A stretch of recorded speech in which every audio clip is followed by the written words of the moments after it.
Cerita Silat Online Channel mempersembahkan serial Pendekar Raja Wali Sakti, episode Jari Malaikat, bagian 5. Arya Dipa benar-benar tidak mengerti begitu sampai di suatu tempat yang belum pernah didatangi. Sebuah goa yang tidak begitu besar, namun kelihatan bersih. Di dalam goa itu duduk bersila seorang perempuan tua mengenakan jubah kumal di samping sesosok tubuh yang terbaring tanpa daya. Sosok tubuh seorang laki-laki berbaju biru.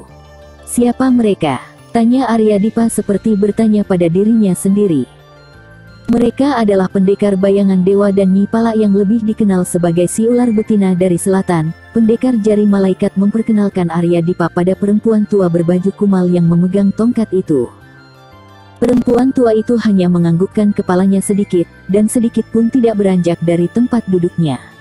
Pendekar Jari Malaikat duduk bersila.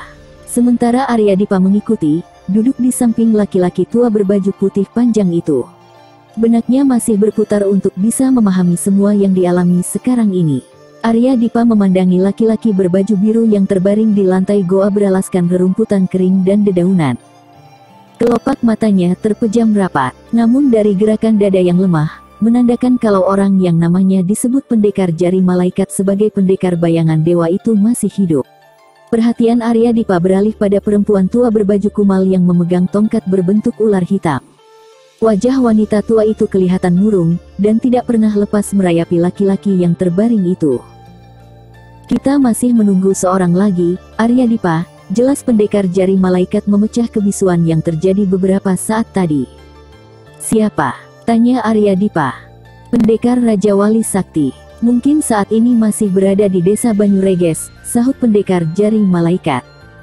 Pendekar Raja Wali Sakti, siapa lagi dia? Gumam Arya Dipa seolah bertanya pada dirinya sendiri. Belum lagi pertanyaan Arya Dipa terjawab, terdengar suara langkah kaki di luar goa.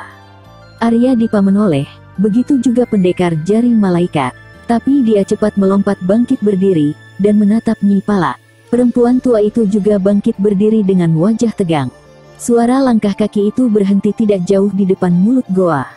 Dua orang, gumam Pendekar Jari Malaikat. Biar kulihat, Kakang, kata Nyi Pala. Namun belum juga Nyi Pala bergerak, di depan mulut goa muncul seorang laki-laki muda berwajah tampan mengenakan baju rompi putih. Di sampingnya, seorang gadis mengenakan baju biru yang wajahnya sangat cantik bagai bidadari dari kahyangan.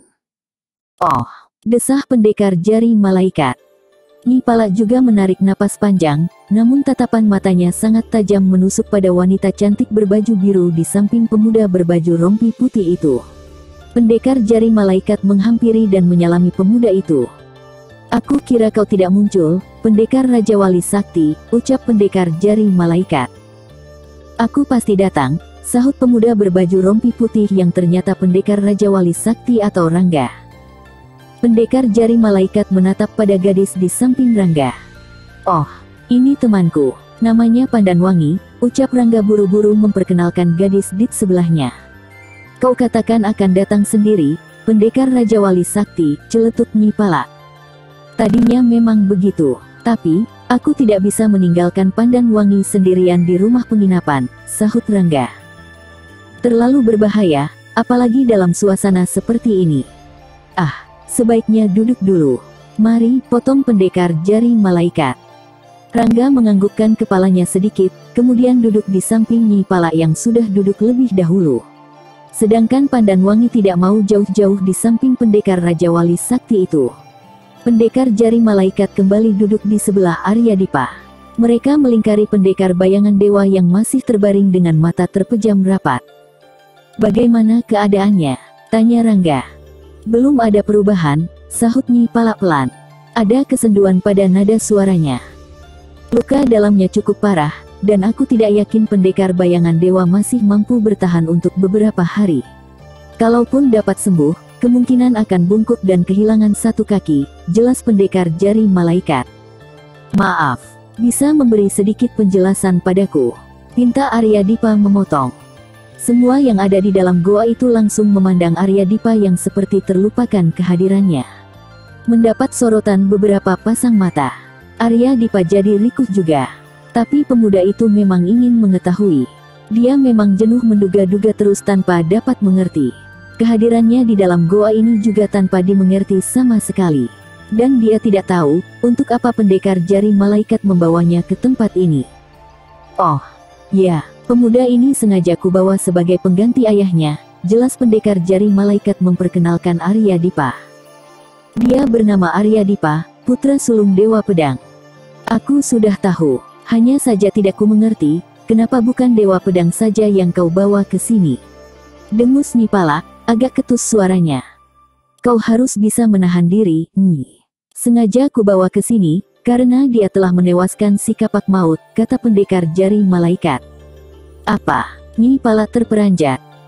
Kedua bola mata perempuan tua itu terbeliak lebar, seakan tidak percaya kalau pemuda yang berusia sekitar 20 tahun itu mampu membunuh si kapak maut yang sudah kenyang makan asam garam di dunia persilatan. Dunia yang keras, dan penuh persaingan dan percikan darah. Nyi Pala memang sudah mendengar kalau si kapak maut mati akibat bertarung di padepokan pedang perak. Tapi tidak diduga kalau kematiannya di tangan seorang pemuda yang jauh berbeda usia dan pengalamannya. Namun rasa heran dan ketidakpercayaannya tertimbun oleh gejolak yang membara. Kau telah membunuh saudaraku, mampus kau, hiaat, seru Nyi Pala tiba-tiba. Nyi, sentak pendekar jari malaikat terkejut. Tapi Nyi Pala sudah tidak bisa dicegah lagi. Masih dalam posisi duduk bersila, perempuan tua itu menyodokkan ujung tongkatnya ke arah dada Arya Dipa. Begitu cepat dan tidak diduga sama sekali serangan itu, sehingga membuat pemuda itu terperangah. Namun sebelum tongkat Nyi Pala berhasil menyentuh dadanya, pendekar jari malaikat sudah cepat mengebutkan tangannya. Tak, Nyi Pala langsung menarik pulang tongkatnya. Namun, secepat itu pula diputar tongkatnya, dan dikibaskan ke samping. Cepat sekali putaran tongkat itu, membuat pendekar jari malaikat tak mungkin menyelamatkan Arya Dipa lagi. Karena, kalau tidak segera melompat mundur, tongkat itu bisa menyambarnya lebih dahulu. Kia.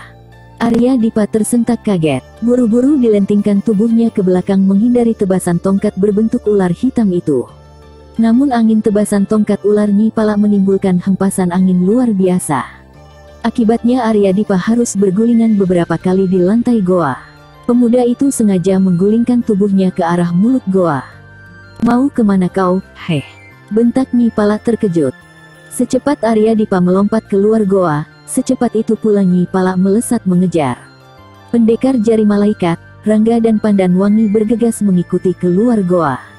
Dan mereka terkejut karena sesampainya di luar, Nyi Pala sudah menyerang Arya Dipa dengan jurus-jurus dahsyat dan sangat berbahaya. Nyi, tahan, bentak pendekar jari malaikat keras. Bocah ini telah membunuh saudara kita, Kakang. Seru Nyi Pala tanpa menghentikan serangannya. Tunggu penjelasanku, Nyi. Tidak, Kia. Nyi Pala tidak mempedulikan lagi peringatan pendekar jari malaikat. Bahkan semakin memperhebat serangan-serangannya pada Arya Dipa yang hanya bisa berkelit dan menghindar tanpa diberi kesempatan sedikit pun untuk balas menyerang. Keadaan Arya Dipa memang sungguh tidak menguntungkan. Tubuhnya jatuh bangun berusaha menyelamatkan diri dari serangan si ular betina dari selatan yang begitu gencar dan ganas. Modar, Kia, teriak Nyi Pala tiba-tiba. Seketika itu juga Nyi Pala menghentakkan tangan kirinya ke arah perut. Serangan yang begitu cepat dan mendadak ini sukar dihindari lagi. Sehingga, Arya Dipa mengeluh panjang. Pemuda itu terhuyung-huyung ke belakang dengan tubuh sedikit membungkuk. Namun belum juga menguasai keadaan tubuhnya, mendadak satu tendangan keras mendarat di dadanya. Seketika itu juga Arya DTPA terjungkal keras menghantam sebatang pohon hingga tumbang disertai suara pekikan keras. Tubuh Arya Dipa menggeliat di antara reruntuhan pohon yang tumbang, hancur berantakan terlanda punggungnya. Nyi, tahan, sentak pendekar jari malaikat saat Nyi Pala sudah kembali melompat sambil mengerahkan ujung tongkatnya yang runcing ke dada Arya Dipa. Secepat kilat pendekar jari malaikat melesat, dan dengan satu jarinya, disentil ujung tongkat Nyi Pala yang hampir saja menembus dada Arya Dipa. Nyi Pala terpekik kaget, bergegas ditarik pulang tongkatnya, lalu melompat mundur beberapa tindak. Kedua bola matanya memerah menatap pendekar jari malaikat yang sudah berdiri membelakangi Arya Dipa. Sedangkan pemuda itu tengah berusaha bangkit berdiri. Minggir, Kakang. Bocah keparat ini harus mampus. Dia sudah membunuh adikmu, adik iparku, saudara kita. Mungkin juga dialah yang membuat suamiku kini terbaring. Nyi Pala menuding Arya Dipa. Jangan menuduh sembarangan, Nyi, lembut suara pendekar jari malaikat. Kenapa kau selalu membelanya, Kakang? Apa karena dia anak sahabatmu? Dengus Nyi Pala ketus. Tenang, Nyi, ingatlah nyawa suamimu. Sekarang ini dia butuh pertolongan. Kendalikanlah dirimu, Nyi. Pendekar jari malaikat mencoba meredakan amarah Nyi Pala. Nyi Pala mendengus kesal. Tapi kata-kata pendekar jari malaikat yang terakhir tadi rupanya membuat perempuan tua itu tidak lagi melanjutkan serangannya pada Arya Dipa. Sambil menggerutu, perempuan tua itu kembali masuk ke dalam goa. Sedangkan pendekar jari malaikat membantu Arya Dipa berdiri. Laki-laki tua itu melirik Rangga dan Pandan Wangi yang sejak tadi hanya diam saja. Kau lihat, pendekar Raja Wali Sakti. Kalau sampai pendekar bayangan dewa meninggal, aku tidak akan mampu lagi membendung amarahnya, ujar pendekar jari malaikat seakan-akan mengeluh. Lalu, apa yang harus kulakukan, pendekar jari malaikat? Tanya Rangga. Temukan bocah itu dan bawa ikat kepalanya padaku, pinta pendekar jari malaikat. Kalau dia tidak memberikan, terserah apa yang akan kau lakukan padanya. Aku tidak peduli lagi. Rangga menarik napas panjang, kemudian melirik Pandan Wangi yang sejak tadi diam saja. Kemudian pendekar Raja Wali Sakti itu mengayunkan kakinya meninggalkan tempat itu. Pandan Wangi mengikuti, namun bibirnya masih terkunci rapat. Sedangkan pendekar jari malaikat memeriksa luka-luka di tubuh Arya Dipa. Pemuda itu masih belum bisa memahami sikap pendekar jari malaikat yang kelihatan aneh dan sukar diterka. Tapi Arya Dipa masih harus bersabar dan menahan diri. Senja sudah merayap turun mendekati permukaan bumi. Di ufuk barat, rona merah menyemburat indah mewarnai alam yang sebentar lagi akan tenggelam di telan kegelapan malam. Namun keindahan alam ini tidak dirasakan Pandan Wangi yang berjalan sambil memberengut di samping Rangga. Mereka baru saja meninggalkan lereng Gunung Bekasan. Desa Banyureges sudah tampak di kaki gunung ini. Baik, kalau Kakang tidak bersedia menjelaskan padaku, aku akan pergi sekarang juga. Rungut Pandan Wangi langsung menghentikan ayunan langkahnya.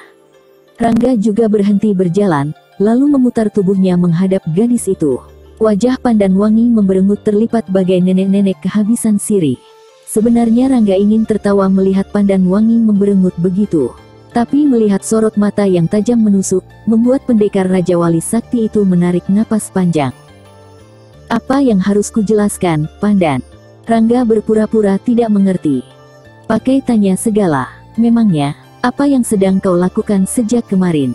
Kau pikir aku tidak tahu, heh. Agak keras nada suara Pandan Wangi. Kalau kau sudah tahu, untuk apa dijelaskan lagi? Kakang. Pandan Wangi jadi kesal.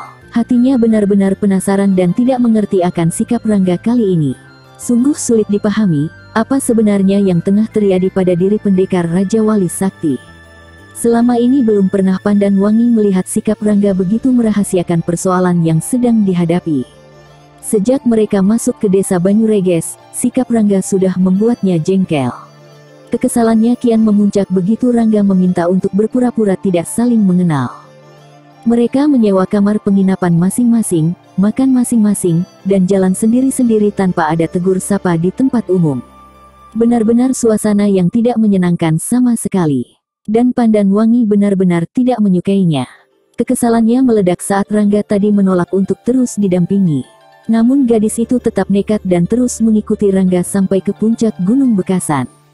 Di tempat itu juga Pandan Wangi semakin tidak mengerti, terutama terhadap orang-orang yang dijumpai, yang bertingkah laku seperti menyimpan segudang misteri.